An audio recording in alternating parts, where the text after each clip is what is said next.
Good morning everyone. देखो अपन lenses के बारे में पढ़ रहे थे। लेंस के अंदर अपन ने लेंस और मिरर का कॉम्बिनेशन स्टार्ट कर दिया था, जिसके अंदर मैंने आपको लेंस और प्लेन मिरर का कॉम्बिनेशन बता दिया था। ठीक है, लास्ट लेक्चर के अंदर अपन ने ये भी देख लिया था कि किस तरीके से और स्फेरिकल मिरर के कॉम्बिनेशन को सॉल्व करना होता है। ठीक है, उसका मैंने एक दो एग्जाम्पल आप लोगों को होमवर्क के लिए भी दिए थे।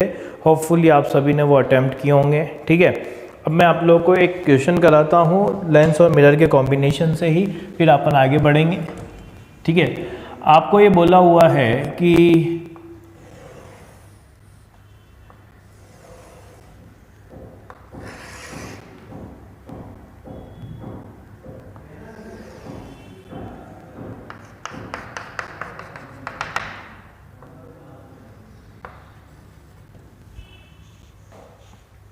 ठीक है, आपको दे रखा है यहाँ से 25 सेंटीमीटर है। आपको ये भी दे रखा है कि इसका म्यू 1.5 और इसका ROC जो है वो कितना दे रखा है 30 सेंटीमीटर, और ये दोनों भी आपको दे रखे हैं 30 सेंटीमीटर। ठीक है, आपसे ये बोला हुआ है find out the final magnification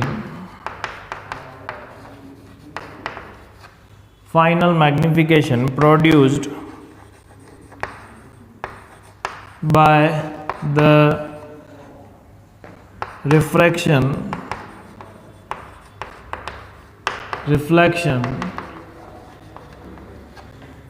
and then refraction।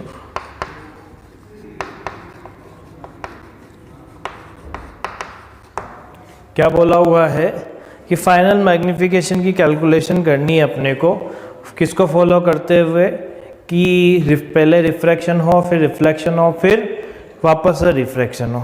ठीक है, तो जब अपन इसको सॉल्व करने जाएंगे तो सॉल्व करने के लिए देखो मुझे एक चीज़ पता है। सबसे पहले तो फोकल लेंथ की बात करनी पड़ेगी। फोकल लेंथ ऑफ लेंस, और फोकल लेंथ ऑफ लेंस क्या होता है 1/f is equal to mu -1 1/r1 -1/r2। और अपने को पता है ये बाई कॉन्वेक्स लेंस है जिसकी फोकल लेंथ क्या होगी पॉजिटिव होगी। तो क्या आ जाएगा यहाँ पे, ये आ जाएगा 1.5 -1, ये 2/r आएगा क्योंकि सेम उसमें होगा। तो r की वैल्यू कितनी आ जाएगी 30। तो कितना आया देखो ये 15। तो वापस से ROC की जो फोकल लेंथ की जो वैल्यू आने वाली वो कितनी आ जाएगी 30 सेंटीमीटर जब आप इसको सॉल्व करोगे। तो 1/f is equal to this.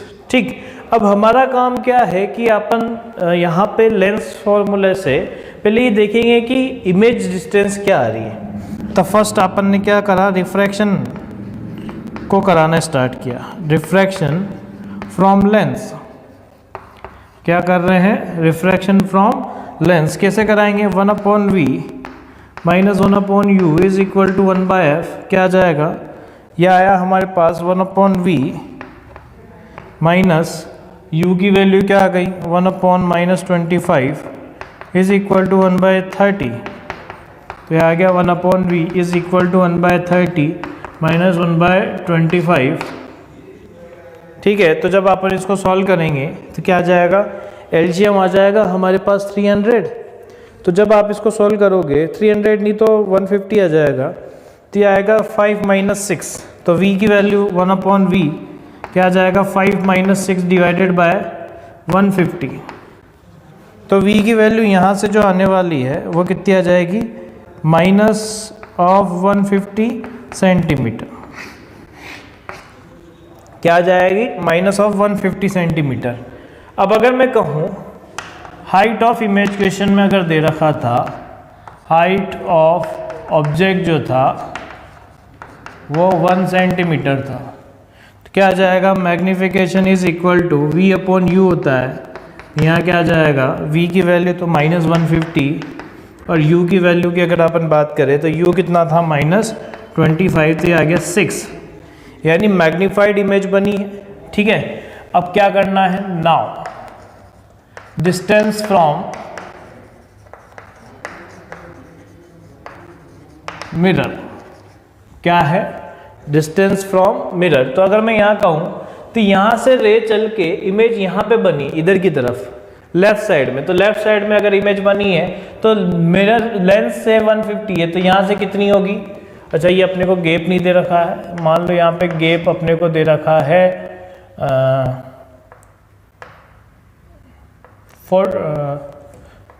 50 centimetre, ठीक है। तो डिस्टेंस फ्रॉम मिरर कितना आ जाएगा, ये आएगा 150 + 50 विच इज इक्वल टू 200, ठीक है। पर वो रखा हुआ कहाँ पे, ऑब्जेक्ट के मिरर के सामने, तो यहाँ पे क्या जाएगा, जब फॉर रिफ्लेक्शन की बात करेंगे, किसकी बात करेंगे, रिफ्लेक्शन की, क्या जाएगा 1/v + 1/u is equal to 1/f। अब यहाँ पे कॉनकेव मिरर है, क्या है, कॉनकेव मिरर, और कॉनकेव मिरर के लिए फोकल लेंथ क्या होगी 1/v प्लस यहाँ आ जाएगा -200 is equal to, focal length negative होगी तो -1/15, तो ये आया हमारे पास 1/v इज इक्वल टू -1/15 + 1/200, ठीक है ना। देखो इसको कैलकुलेशन को थोड़ा सही करने के लिए चलो रहने दो, ये आया हमारे पास 1/v इज इक्वल टू, हमने एलसीएम लिया यहाँ पे कितना 600, तो यहाँ क्या आ जाएगा -40 + 3, तो यहाँ से v की वैल्यू आ गई हमारे 600 डिवाइडेड बाय 37 माइनस में, यानी ये वैल्यू निकल के आई। तो मैग्नीफिकेशन की वैल्यू अगर मैं कहूँगा तो -v/u होती है, तो v की वैल्यू -600/37 डिवाइडेड बाय u की वैल्यू की बात करूँ तो -200 हो गई, तो ये इससे 3 बार कैंसिल, तो ये आ गया हमारे पास -3/37 आ गया। अब इसके बाद अगर मैं कहूँ फाइनल रिफ्रैक्शन, तो फाइनल रिफ्रैक्शन की बात करें तो देखो यहाँ से डिस्टेंस आई है -600/37 जो कि इससे इधर की तरफ आई है, तो इससे डिस्टेंस अगर अपन देखेंगे तो क्या जाएगी, तो अब यहाँ पे डिस्टेंस देखोगे तो ये अपोजिट डायरेक्शन में आएगी, तो यहाँ पे कितना जाएगा, u की वैल्यू अपन निकालेंगे तो ये आ जाएगा, u की वैल्यू आएगी हमारे पास 50 में से किसको माइनस कर दो आप 600/37 को, तो ये हमारे u की वैल्यू आ जाएगी, और ये रियल ऑब्जेक्ट होगा तो यहाँ पे u की वैल्यू भी अपन क्या लेंगे, नेगेटिव। तो इस तरीके से अपन कैलकुलेशंस कर सकते हैं। मुझे अपने को एक चीज़ पता है कि फाइनल मैग्नीफिकेशन की जो कैलकुलेशन की जाती है वो सबके मैग्नीफिकेशन को मल्टीप्लाई करके की जाती है, ठीक है ना। तो यहाँ पे अपने को फाइनल मैग्नीफिकेशन कुछ इस तरीके से निकालना है। अब देखो आज मैं पहले आप लोगों को कुछ अलग अलग टाइप के केसेस बता रहा हूँ, फिर उसके बाद अपन यहाँ पे वेरिएशंस करेंगे एग्जाम्पल्स के, ठीक है ना। तो ये ऐसे के क्वेश्चंस मैंने आप लोगों को बता रखे हैं, तो अभी मैं आगे बढ़ता हूँ।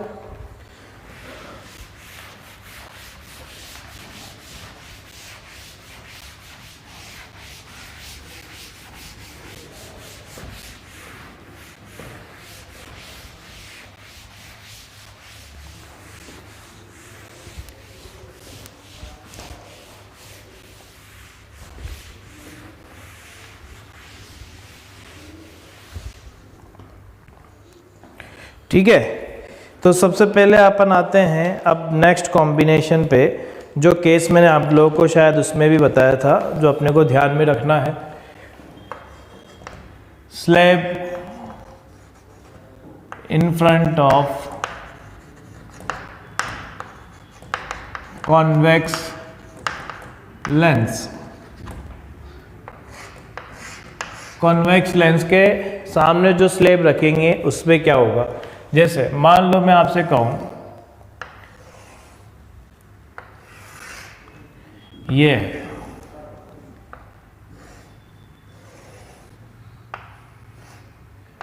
आपसे ये बोल दिया कि ये जो स्लैब है वो 3 सेंटीमीटर की है, ठीक है, और इसका रिफ्रैक्टिव इंडेक्स है 3/2, ठीक। आपको ये बोला हुआ है कि ये 2 वाला है और ROC इसकी 30 सेंटीमीटर और इसकी 60 सेंटीमीटर है। यहाँ से ऑब्जेक्ट जो रखा हुआ है वो रखा हुआ है 40 सेंटीमीटर पे, यहाँ पे, जिसकी कुछ ना कुछ हाइट होगी, ठीक है, देख लिया जाएगा। आपसे पूछा हुआ है find out the final image distance, final image distance from lens. Also हाँ चलो ये देख रखा है कि आपको बताना है कि फाइनली जो इमेज है वो कहाँ पे दिखेगी। ठीक, अब सबसे पहला काम अपने को क्या करना है कि इसमें कैलकुलेशन किस तरीके से करनी है, हमें ये बताना है। जैसे क्वेश्चन के अंदर जैसा बोला है, सबसे पहला काम तो देखो मैंने आप लोगों को बताया था कि इसमें सबसे ज़्यादा इम्पोर्टेंट होता है रे डायग्राम। क्या होता है? रे डायग्राम। जैसे मान लो अगर मैं यहाँ पे कहूँ ये हमने यहाँ पे स्लेब लगा रखी है, क्या लगा रखी है? स्लेब। अब यहाँ से रे चली, जानी ऐसे चाहिए थी किधर, पर वो नॉर्मल की तरफ बेंड हो जाएगी।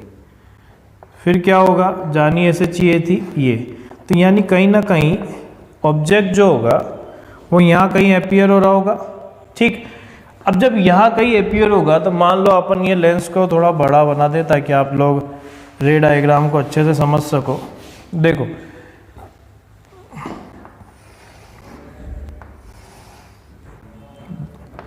चीज़ों को आप लोग समझोगे तो अपने आप आपको क्लैरिटी आ जाएगी कि किस तरीके से ऐसे क्वेश्चंस को सॉल्व करना है।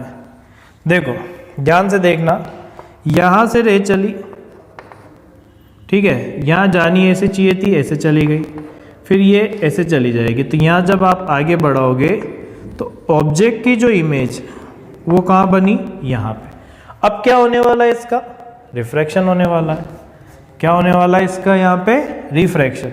तो जब इसका रिफ्रैक्शन होगा तो रिफ्रैक्शन के अंदर क्या चीज होगी? ये लेंस से पास होके जाएगी।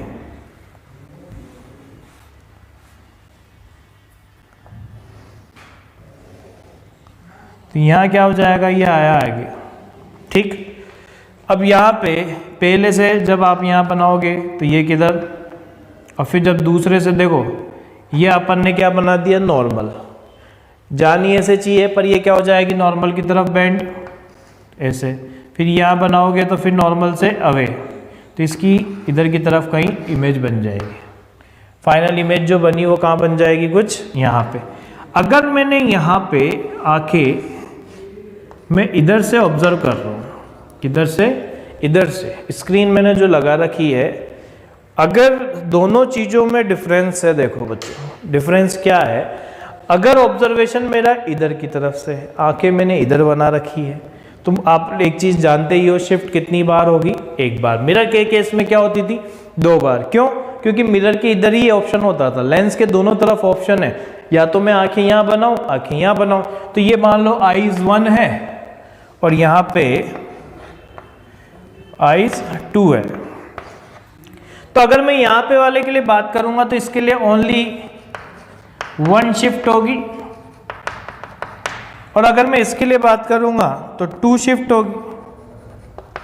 अब नाम के हिसाब से मत देखना, आप इस चीज़ को समझो कि यहाँ पे जैसे मैं सबसे पहले तो फोकल लेंथ की बात करूँ तो फोकल लेंथ कितनी आएगी? 1/f is equal to mu minus 1 into 1/r1 minus 1/r2। तो यहाँ आप देखोगे म्यू की वैल्यू कितनी है? ये आ जाएगी 3/2 माइनस 1, कितना आ जाएगा? 1/30 माइनस 1/60। तो यहाँ कितना आ जाएगा? 1/2, कितना आ जाएगा? दोनों ऐड हो जाएंगे तो कितना हो जाएगा? 3/60, यानी 3/60 की वैल्यू 1/20 आ जाएगी, तो आ जाएगा 1/20। तो कितना आ गया? 40। ठीक, अब 40 पे रखा हुआ है, यानी इसकी फोकल लेंथ जो निकल के आई वो 40 सेंटीमीटर निकल के आई। पर बात क्या है? बात ये है, अगर मैं यहाँ पे कहूँ शिफ्ट फ्रॉम स्लेब, तो शिफ्ट फ्रॉम स्लेब की बात करेंगे तो वो क्या होता है? T 1 - 1/μ relative. सॉरी यहाँ लेंस का आएगा ना, तो लेंस का ये आ जाएगा, तो आंसर हमारा आएगा यहाँ 1 ही रहेगा, है ना। तो कितना आ जाएगा 20, सॉरी, ठीक है। तो हमारी फोकल लेंथ जो निकल के आएगी वो 20 सेंटीमीटर ही निकल के आएगी। अच्छा, शिफ्ट की बात करूँ तो शिफ्ट में क्या आएगा, टी कितना है थिकनेस 3 सेंटीमीटर, 1 माइनस 1/3/2 आएगा, तो ये कितना आया 3 इंटू 1/3 यानी कितना आ गया 1 सेंटीमीटर। क्या निकल के आया 1 सेंटीमीटर। तो जब आप बात करोगे किसके लिए, इमेज के लिए, अगर अपन फॉर्मेशन बनाए तो अपन क्या कहेंगे, object will appear at a distance कितना 40 minus 1 centimetre to lens. Lens से कितनी डिस्टेंस पे आने वाला है कि लेंस से 40 भी है पर एक की शिफ्ट हो जाएगी, तो कितना आ गया 39 सेंटीमीटर की, ठीक है। अब 39 सेंटीमीटर की होगी, तो अब देखो यहाँ पे क्या होगा, अगर मैं यहाँ पे बात करूँ कि ये स्लेब अच्छी खासी ऊंची और उधर की तरफ है, तो यहाँ पे देखो सबसे पहले मैं लेंस फार्मूला लगाऊंगा, तो 1/v minus 1/u is equal to 1/f, क्या आएगा 1/v माइनस कितना आ जाएगा 1/-39 is equal to 1/f, f की वैल्यू 1/20 आएगी कि नहीं आएगी, आई, तो कितना आ गया 1/v is equal to 1/20 minus 1/39 कितना आ जाएगा 39 माइनस 20 डिवाइडेड बाय 39 इंटू 20, तो v की वैल्यू हमारे पास कितनी आ गई 39 इंटू 20 डिवाइडेड बाय 90, ये निकल के आई, पॉजिटिव डिस्टेंस निकल के आई है, तो ये आ गई। अब अपने से अगर पूछे कि किसको किधर दिखेगा, तो ऑब्वियस सी बात है, देखो ये चीज ध्यान में रखना, लेंस से डिस्टेंस की मुझे देखना है, तो जब O1 मेजर कर रहा होगा तो क्या हो जाएगा for observer 1 image is at same side of object जो sorry same side of observer के सेम साइड पे ही क्या है इमेज है, बस इतनी सी लाइन, तो वहां पे क्या होगा ओनली वन टाइम शिफ्ट, तो फाइनल आंसर क्या लिखेंगे फाइनल डिस्टेंस, तो फाइनल डिस्टेंस तो हमारा जो आंसर आने वाला है रे उधर जाएगी नहीं, तो 39 इंटू 20 डिवाइडेड बाय 19 सेंटीमीटर, इसको जो भी सॉल्व करने से आ रहा है। पर जब यहां वाला देख रहा होगा तो बीच में ये शिफ्ट वापस आ रही है, तो इस रे को जब आप आगे बढ़ाओगे, मान लो ये अच्छी खासी थिकनेस वाली है, तो जब अच्छी खासी थिकनेस वाली है तो वापस से ये क्या कर देगी उसकी शिफ्ट कर देगी, है ना। तो मैं ये कहूंगा कि for observer 2 reflected ray again shift when extended towards him, तो यहां क्या जाएगा, जब आप आंसर निकालोगे तो जो भी आ रहा है 39 इंटू 20 डिवाइड बाय 19, उसमें से एक क्या कर देना है माइनस कर देना है, तो वापस से क्या आ जाएगी फाइनल इमेज डिस्टेंस, ठीक है। तो ये दोनों में फर्क है, इसलिए मैंने आप लोगों को यहाँ रे डायग्राम से सारी चीजें क्लियर करी है ना। होपफुली ये सारी चीज़ क्लियर हो गई होगी, जल्दी से मुझे रिप्लाई कर दो यहाँ तक क्लियर हो तो, ठीक है। चलो, तो होपफुली नोट कर लिया होगा, आगे बढ़ते हैं, नेक्स्ट केस की तरफ चलते हैं। मैं बार बार एक ही जैसा क्वेश्चन नहीं कराऊंगा, मैं अलग अलग टाइप के आप लोगों को क्वेश्चन करा रहा हूँ, यहाँ तक सभी बच्चों को क्लियर होगा, ठीक है ना। अब अपन देखने वाले हैं कॉम्बिनेशन ऑफ लेंसेज के बारे में। तो नेक्स्ट हेडिंग अपनी जो होगी, मैंने कहा ना आज अपन अलग अलग टाइप के वेरिएशंस देखेंगे लेंस के, फिर उसके बाद में आप लोगों को इसके क्वेश्चन कराऊंगा कि किस तरीके से क्वेश्चन आते हैं। तो अपने को ये चीज़ ध्यान में रखनी है कि ये जो वेरिएशंस हैं ये एक रिजल्ट भी है जो अपने को ध्यान में रखना है, जो अब मैं बताने वाला हूँ आप लोगों को।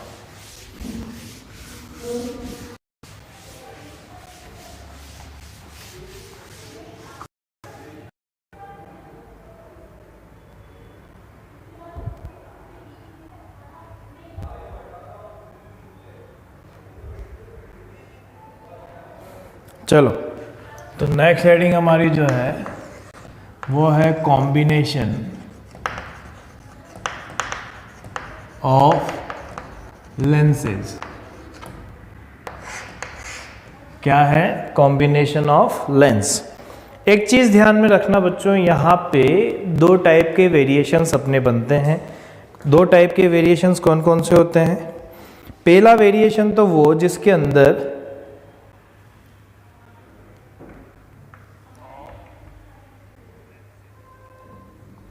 पहला वेरिएशन तो किस टाइप का होता है, जैसे मान लो अगर हमारे को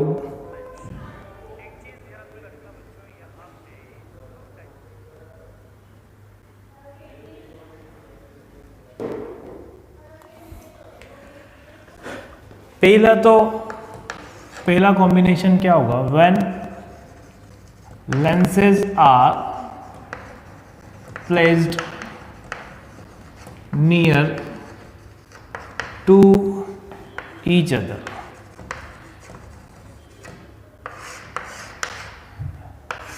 लेंस जो है वो आपस में एक दूसरे से क्या रखे हुए हैं? बहुत पास पास। कैसे? जैसे मान लो कि हमें दे दिया कि एक लेंस ये है, दूसरा लेंस जो है वो ये है, ठीक। और यहाँ ऑब्जेक्ट है, ये F1 है और यहाँ क्या हो गया? F2, ठीक। तो हमारे से अगर बोला जाए कि इसकी इक्विवेलेंट फोकल लेंथ क्या होगी, एक्चुअल में दोनों की जो पावर होती है वो क्या हो जाती है?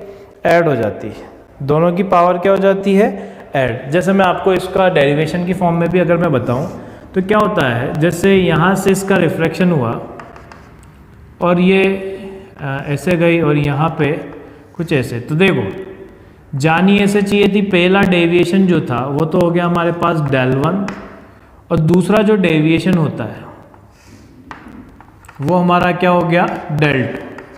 तो यहाँ पे क्या होते हैं, जैसे अपन ने देखा था कि डेविएशन जो होंगे वो ऐड हो जाएंगे। अगर मैं यहाँ पे कहूँ, देखो ऑब्जेक्ट यहाँ पे है, इमेज यहाँ पे है ना, यहाँ से रे चली, जानी ऐसे चाहिए थी, फिर मैंने नॉर्मल बनाया, फिर उसके बाद उसको नॉर्मल की तरफ बेंड किया, फिर दूसरे का नॉर्मल बनाया, नॉर्मल से अवे बेंड किया, फिर ऐसे दूसरे वाली सरफेस के लिए बनाया। तो फर्स्ट वाली से तो डेविएशन क्या है? del1 is deviation from lens 1 और del2 क्या है? इज डेविएशन फ्रॉम लेंस 2, ठीक है। तो अगर मैं कहूँ नेट डेविएशन प्रोड्यूस्ड, तो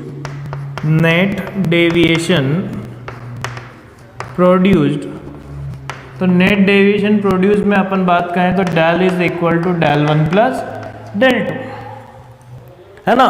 अब मुझे एक चीज बताओ, हमने ये देखा था डेविएशन बाय लेंस, मैंने आप लोगों को बता रखा है कि del is equal to h upon f होता है। तो यहाँ पे ये तो हो गया h अपॉन f इक्वलेंट, जहाँ पे h क्या होता था? Height of object. यहाँ पे अगर del1 की बात करूँगा तो del1 क्या आ जाएगा? ये h अपॉन f1, और del2 की बात करूँगा तो क्या आ जाएगा? h upon f2। तो यहाँ से देखो क्या आ गया? h upon f equivalent is equal to h upon f1 plus h upon f2। तो ये इससे कैंसिल हो गया, तो यहाँ से फाइनली क्या निकल के आया? 1 upon f equivalent is equal to 1 by f1 plus 1 upon f2। अब ऐसे ही बहुत सारे लेंसेज हो जाएंगे। फॉर मैनी लेंसेज तो आप क्या कह सकते हो? 1 अपॉन, आप ऐसे समझ सकते हो कि net power of lens is कितना आ जाएगा? P equivalent is equal to P1 plus P2 and so on Pn। Net power जो होगी वो इतनी निकल के आ जाएगी, ठीक है। अब इसमें सबसे बड़ी बात जो आती है, सबसे बड़ी बात क्या, इसके अंदर अपने को कुछ बात का ध्यान रखना है। कौन सी वाली बातों का ध्यान में रखना है?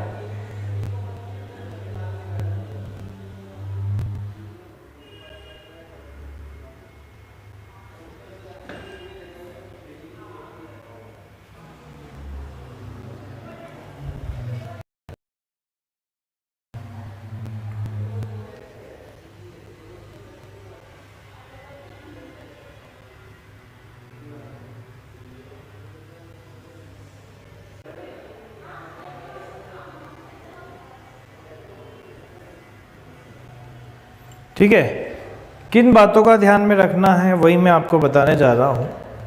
अपने को ये नोट पॉइंट ध्यान में रखना है बच्चों कि यहाँ पे जो फोकल लेंथ है वो बाहर वाले मीडियम के रेस्पेक्ट में है। क्या है?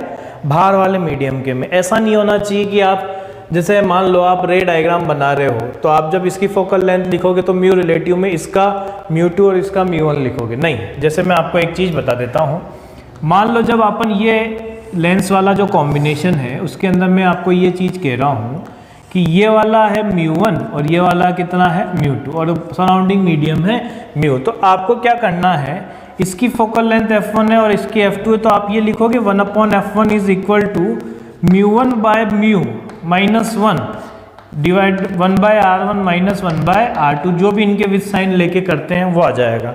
जब 1/f2 निकालोगे तो यहाँ आ जाएगा म्यू2 डिवाइडेड बाय म्यू, मतलब सराउंडिंग मीडियम के रेस्पेक्ट में आपको इनकी क्या निकालनी है, फोकल लेंथ। तो ये अपने को ध्यान में रखना है, फोकल लेंथ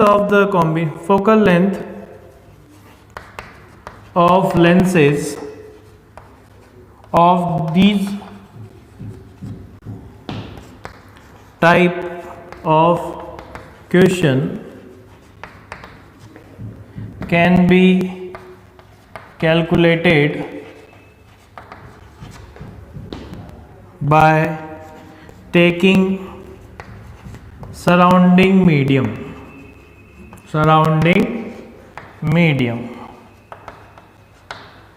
ठीक है ना।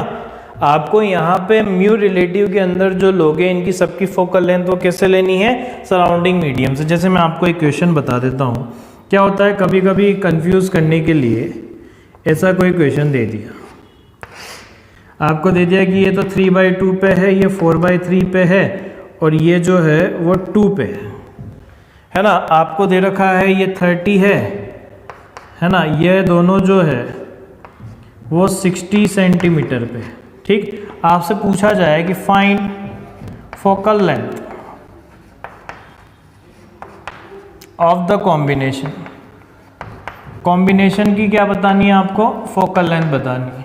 तो इसमें प्रॉब्लम यहाँ नहीं आनी चाहिए। देखो सबसे पहला काम 1/f1 निकालूंगा तो क्या आएगा, 1/f1 में 3/2 तो उसका medium divided by outside medium 2 -1।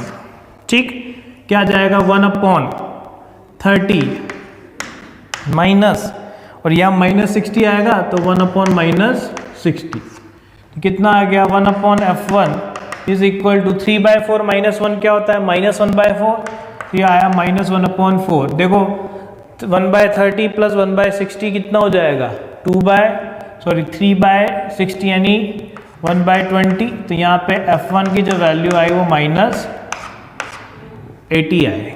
ठीक है, जब यहाँ पे f2 निकालूंगा तो 1/f2 is equal to 4/3 divided by 2 -1।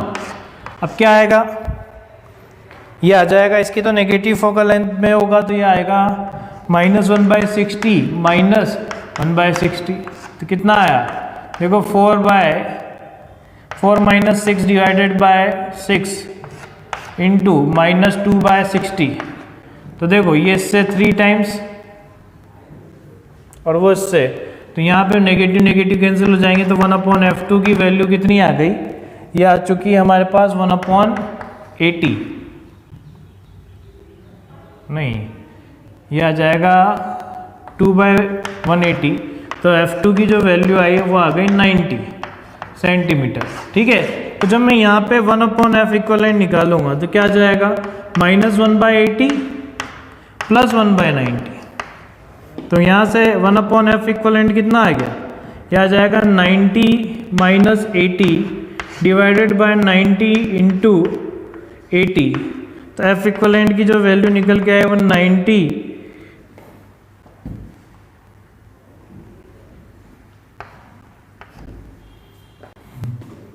Into 80 minus में सेंटीमीटर, तो यहाँ एफ इक्वलेंट आ गया -7200 सेंटीमीटर। तो ये ऐसे अपने को एफ इक्वलेंट निकालना है, ठीक है ना। जैसे यहाँ पे पता लग गया ना, एक जैसे ये वाला लेंस, ये ऐसा कॉम्बिनेशन है, ये एक तरफ किया प्लस और ये एक तरफ किया, ये तो हमारा कौन सा हो गया, कॉन्वेक्स नेचर का, और ये कौन सा हो गया, कॉनकेव नेचर का, ठीक है ना। तो पहला वेरिएशन तो था ये जो अपने को ध्यान में रखना है लेंस का, ठीक है।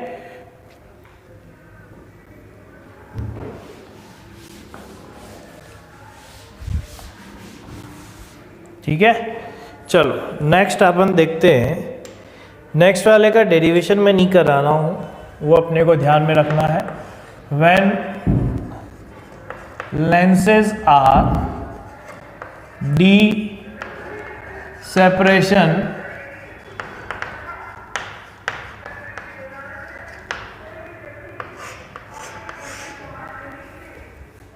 डी सेपरेशन अपार्ट, कैसे कि ये एक लेंस हो गया और एक दूसरा लेंस हो गया, यहाँ पे क्या हो गया D, ये हो गया हमारे पास F1 और ये क्या हो गया F2, ठीक है। मान लो अगर हमारे को इसके लिए फोकल लेंथ की कैलकुलेशन करनी होगी तो इसमें भी सेम वो का वही फिनोमिना है, कैलकुलेशन जो हमारे को करना होता है वो किस तरीके से करेंगे, तो इसलिए मैं ज़्यादा इस पर डेरिवेशन पे नहीं जा रहा हूँ, इसका इम्पोर्टेंट भी नहीं है। ये आएगा 1/F1 plus 1/F2 minus D/F1 F2। ये दो लेंस के लिए ही वैलिड है, कॉम्बिनेशन हमेशा अगर D डिस्टेंस पे होगा तो ये आएगा, ठीक है।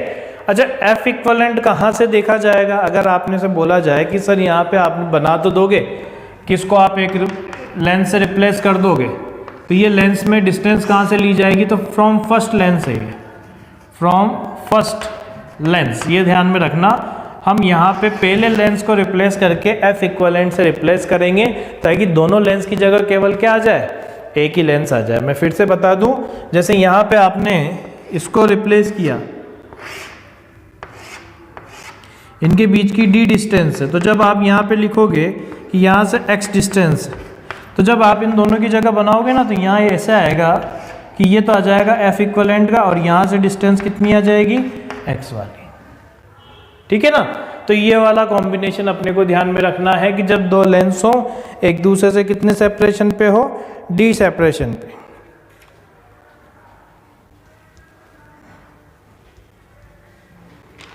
ठीक, अब देखो थर्ड जो मैं केस बता रहा हूं जिसे बोलते हैं अपन सिल्वर्ड लेंस। क्या बोलते हैं, सिल्वर्ड लेंस। जब अपन इनके ये इन सबके क्वेश्चन में आप लोगों को बताऊंगा। मान लो कि ये एक लेंस है और आपने ये नेगेटिव और V की वैल्यू क्या है, पॉजिटिव। U नेगेटिव होने का मतलब क्या हो गया, रियल ऑब्जेक्ट, और V पॉजिटिव होने का मतलब क्या हो गया, रियल इमेज। तो मैंने आपको यहाँ पे एक चीज क्या बताई थी कि इसका भी सेम वैसा ही फिनोमिना होता है जैसा अपन किसके लिए बात करें, कॉन्वेक्स कॉनकेव मिरर के लिए। तो अपन ऐसे कह सकते हैं कॉन्वेक्स लेंस। देखो वर्चुअल ऑब्जेक्ट की रियल इमेज बन रही है, रियल ऑब्जेक्ट की वर्चुअल इमेज, रियल ऑब्जेक्ट की रियल इमेज। इसका मतलब virtual convex lens does not make virtual object image virtual object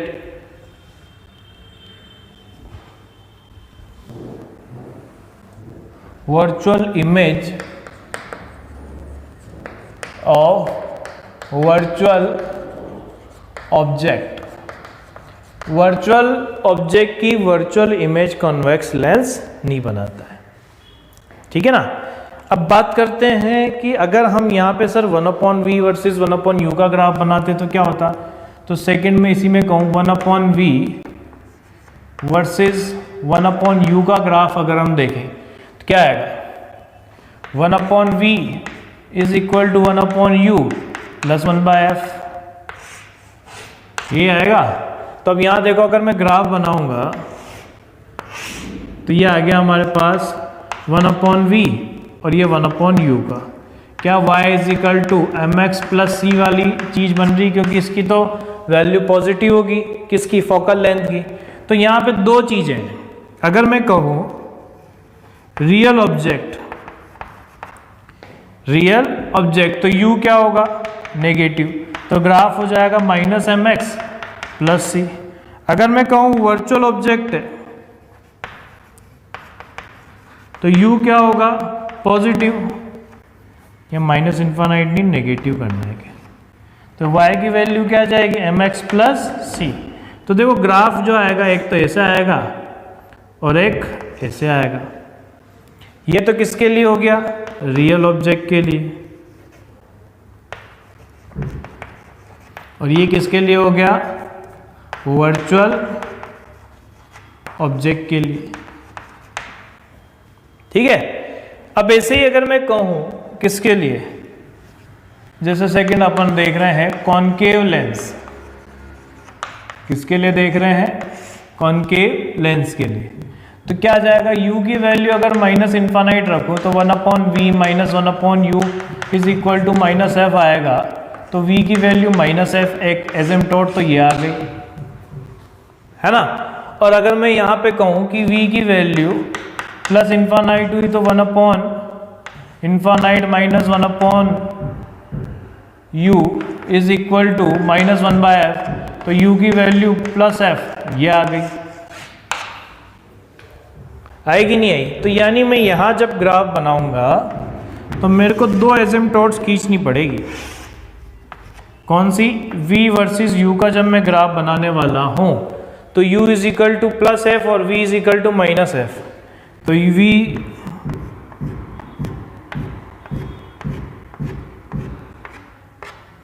ये तो किसके लिए हो चुका है हमारे पास, u is equal to plus f, और v is equal to minus f का ग्राफ कैसा होगा, कुछ ऐसा हो जाएगा, वाली एसिम्प्टोट जो होगी वो ऐसे आ जाएगी, v is equal to minus f। ठीक है, अब अगर मैं यहाँ पे कहूँ तो अब मैं एक चीज पता है, कौन सी चीज पता है, कि ग्राफ जो होगा वो ओरिजिन को क्रॉस करके तो जाएगा, है ना, और इसके किनारे किनारे ही बनेगा, तो ग्राफ कैसा होगा, ये ऐसे आया और ऐसे चला गया, और इसके लिए कहूँ तो ये आ जाएगा। ठीक है, अब मुझे यहाँ पे क्या दिख रहा है, यहाँ पे दिख रहा है u पॉजिटिव और v भी पॉजिटिव, यानी क्या आ गया, वर्चुअल ऑब्जेक्ट रियल इमेज। यहाँ वाले के लिए बात करूँ तो यहाँ वाले के लिए क्या दिख रहा है मुझे, u नेगेटिव और v नेगेटिव, तो क्या आ जाएगा, u नेगेटिव होने का मतलब तो रियल ऑब्जेक्ट और v होने का तो वर्चुअल इमेज। और अगर यहाँ कहूँ तो यहाँ u पॉजिटिव और v नेगेटिव, यानी क्या आया, वर्चुअल ऑब्जेक्ट, और यहाँ आ जाएगी वर्चुअल इमेज। तो यहाँ पे वही चीज जो अपन ने वहां लिखी थी, क्या आ जाएगा, नोट पॉइंट आएगा हमारे लिए, concave lens does not make real image of real object. ठीक है ना। अब देखो ये वाइट कलर तो जो हो गया अपने, अगर मैं इसी में बनाऊं तो ये वाइट कलर तो हो चुका है कॉन्वेक्स लेंस के लिए, है ना। जब आप कॉनकेव लेंस के लिए देखोगे तो 1/v minus 1/u is equal to -1/f, यानी आएगा 1/v is equal to 1/u is equal -1/f, तो ये आएगा y is equal to mx minus c. तो उसका जो ग्राफ आएगा ना वो ऐसा और ऐसा आ जाएगा। ये तो किसके लिए हो जाएगा, जब यहाँ नेगेटिव रखोगे तो ये क्या आ जाएगा, रियल ऑब्जेक्ट के लिए, किसमें, कॉन्केव लेंस के लिए, है ना। और यहाँ पे क्या जाएगा, ये वर्चुअल ऑब्जेक्ट के लिए अगर अपन देखें तो।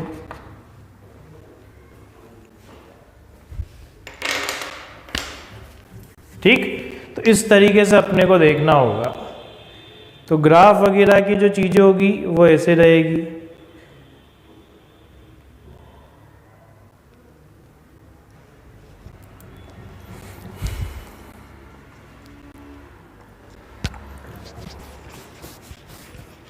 जल्दी से रिप्लाई कर दो।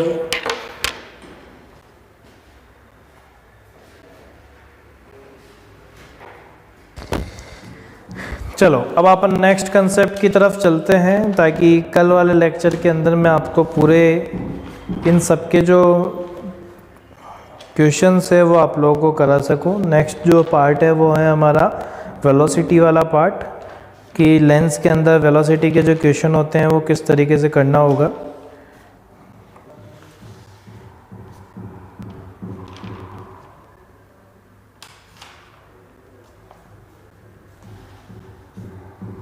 चलो तो नेक्स्ट हेडिंग अपन देखते हैं, velocity of image.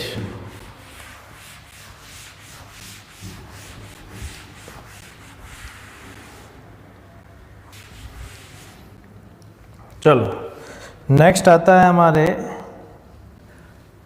Velocity of image in lens.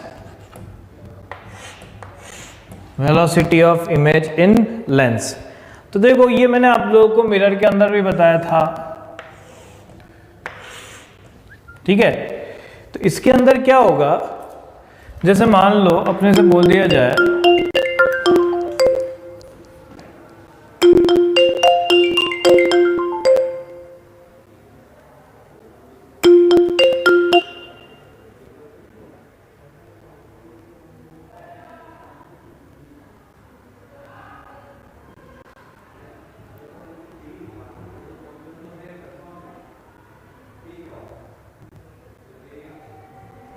देखो, तो मान लो कि कोई ऑब्जेक्ट है जो यहाँ से u डिस्टेंस पे है और इसकी फोकल लेंथ है f और हमारे पास बाई डायरेक्शनल है। तो मैंने आपको बताया था वहाँ मिरर के अंदर भी, मैं फिर से बता दूँ, हमें क्या चीज़ पता है कि जब 1/v minus 1/u is equal to 1/f जो होता है, इसमें ये du/dt का मतलब क्या होता है, velocity of object with respect to lens. और dv/dt की बात करूं तो क्या आएगा, velocity of image with respect to lens. ठीक है, तो जब यहां पे जैसे मान लो इसी इक्वेशन को हम डिफरेंशिएट करें, differentiate with respect to time, time के रेस्पेक्ट में हम इसको डिफरेंशिएट कर रहे हैं, तो क्या आएगा, -1/v² dv/dt, यह आएगा -1/u² du/dt, और यहाँ क्या आ जाएगा, 0। क्यों, क्योंकि focal length of the lens will be fixed. तो जब यहाँ लेंस की फोकल लेंथ फिक्स रहने वाली है तो क्या आएगा, dv/dt की वैल्यू जो हमारे पास आ जाएगी वो क्या लिखेंगे, अच्छा ये होगी x डायरेक्शन के अंदर, दोनों की अगर मैं कहूँ तो ये किसके अंदर है, x डायरेक्शन के अंदर। तो यहाँ क्या आ जाएगा, माइनस माइनस प्लस हो गया तो v²/u² du/dt, क्या आ जाएगा, ये क्या लिखा हुआ है, dv/dt, ये क्या लिखा हुआ है, du/dt। तो अपन ऐसे लिख सकते हैं, velocity of image with respect to lens along x direction क्या आ जाएगा, v²/u² velocity of object with respect to lens along x direction, जिसे आप अगर मान लो उसकी फॉर्म में भी निकालना चाहते हो 1/v minus 1/u is equal to 1/f, तो आप देखोगे 1/v is equal to u plus f upon uf आएगा। तो यहाँ v अपॉन u की जो वैल्यू आने वाली है वो f upon f plus you आएगी, है ना। तो यहाँ पे वैल्यू पुट कर दोगे तो velocity of image with respect to lens along x direction is f upon f plus u का whole square velocity of object with respect to lens along x direction, ये निकल के आ चुकी है। आ गई समझ में, आ गई बात। ये तो एक्स डायरेक्शन की वेलोसिटी आई है। अगर मैं यहाँ पे कहूँ वेलोसिटी इन वाई डायरेक्शन, तो वाई डायरेक्शन के लिए फिर अपने को यूज करना पड़ेगा कौन सा, मैग्निफिकेशन वाला फॉर्मूला। कैसे कि हमें पता है h i upon h o, जो मैग्निफिकेशन होता है वो आता है v अपॉन यू, और अभी आपने बताया वो f अपॉन एफ प्लस होता है कि नहीं होता। तो मैं यहां लिखूंगा तो क्या जाएगा, d h i upon d t is equal to f upon f plus u d h o upon d t, पर अभी खत्म नहीं हुआ है ये, यह आ जाएगा एच नॉट एफ कितना माइनस 1/f प्लस यू का square into d u by d t. जिसे चाहो तो आप यहां देखोगे तो d h i upon d t तो क्या हो गया, यह आ चुका है velocity of image, velocity of image with respect to lens in y direction, है ना। D h naught upon d t क्या आ जाएगा, यह आ जाएगा velocity of object with respect to lens in y direction, ये आएगा। तो यहां क्या आ जाएगा, देखो v i l along y direction is equal to f upon f plus u, और d h naught by d t को क्या लिखेंगे, velocity of object with respect to lens along y direction minus h naught f upon f plus u का square, और d u by d t की value क्या आ जाएगी, ये आ जाएगी velocity of object with respect to lens along x direction. ये final formula हमारे पास निकल के आया जो हमें वेलोसिटी के अंदर अप्लाई करना है। मैं तो यही प्रेफर करूंगा कि आप लोग फॉर्मूले से ज़्यादा कंसेप्ट पे जाएं कि किस तरीके से हमारे को कंसेप्ट का इस्तेमाल करना है ताकि हम ऐसे क्वेश्चंस को इजीली सॉल्व कर सकें।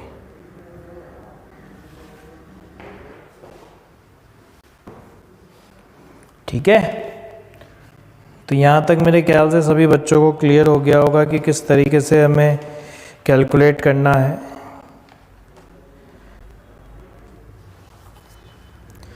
अब देखो, ये तो हमने देखा था बच्चों कि किसी भी लेंस को सेम मीडियम के अंदर रखा हुआ हो तो क्या करना है।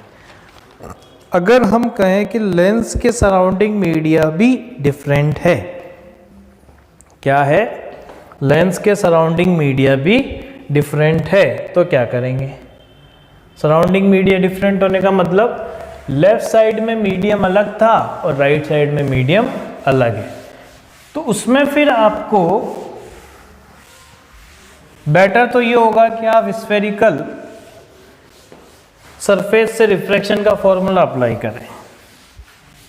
कैसे, अपन वो कह रहे हैं कि व्हेन सराउंडिंग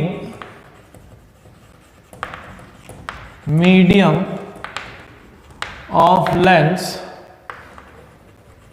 इज डिफरेंट। कैसे कि यहाँ पे ये जो लेंस है ये μ1 है, ये μ2 है और ये μ3 है। इधर वाला क्या है μ1, दूसरी तरफ बीच वाला क्या है μ2 और ये μ3। तो मैंने आपको बताया था इसके अंदर, देखो इसका रे डायग्राम से भी मैं बताता हूँ।